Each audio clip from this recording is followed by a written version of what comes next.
class. So today I'm just going to talk with you guys about how to make an area tag.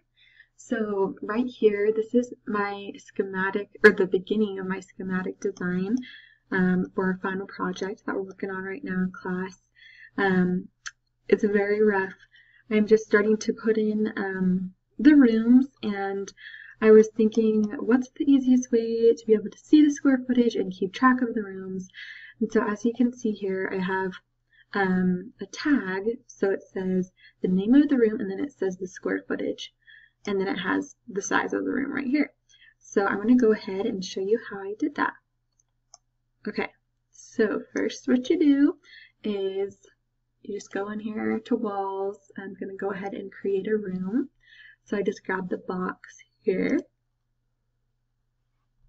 Okay, so then you can just come over here and make a box.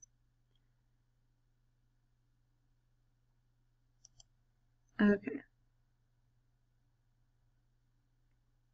Okay, so the next thing I did is I just went back into architecture, and then over here you can see you have area boundary, tag area, and then there's also room tags. So I'm still learning how to use all of these, but I'm going to show you the way that I did it for these ones. There could be a better way, but this has worked for me so far. So what I usually do is I go ahead and say tag area.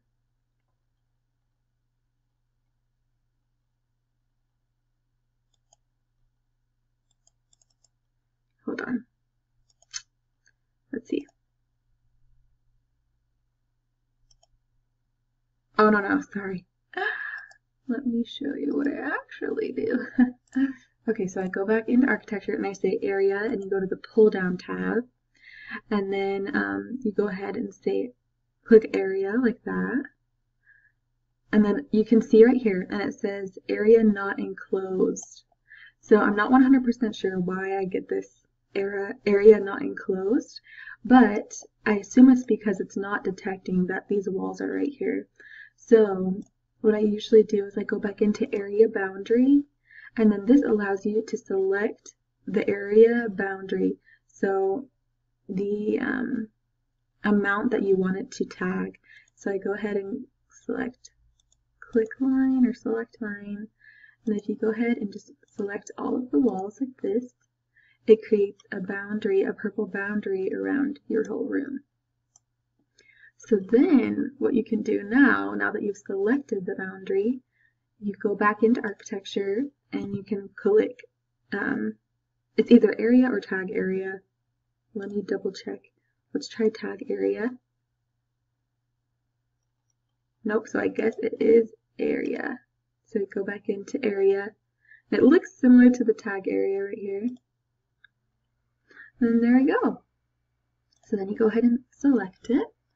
And so now it gives you the tag. So you can go into the tag and you can change the title to whatever you want it to be. So you can have it be the gym. This is obviously probably too small to be a gym. I don't know if we necessarily want a gym in the building we're making right now, and then it will tell you exactly how many square feet it is. Sorry.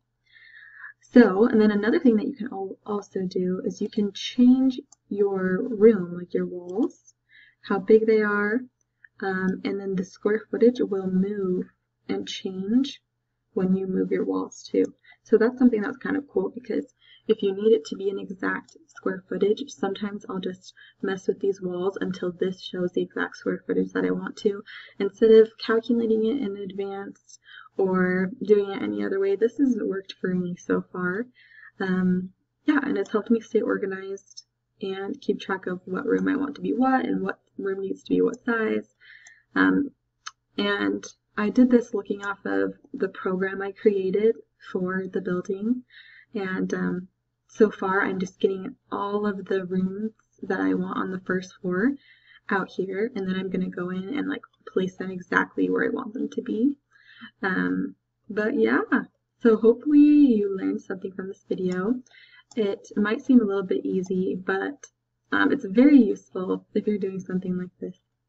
So So thank you for watching and have a great day.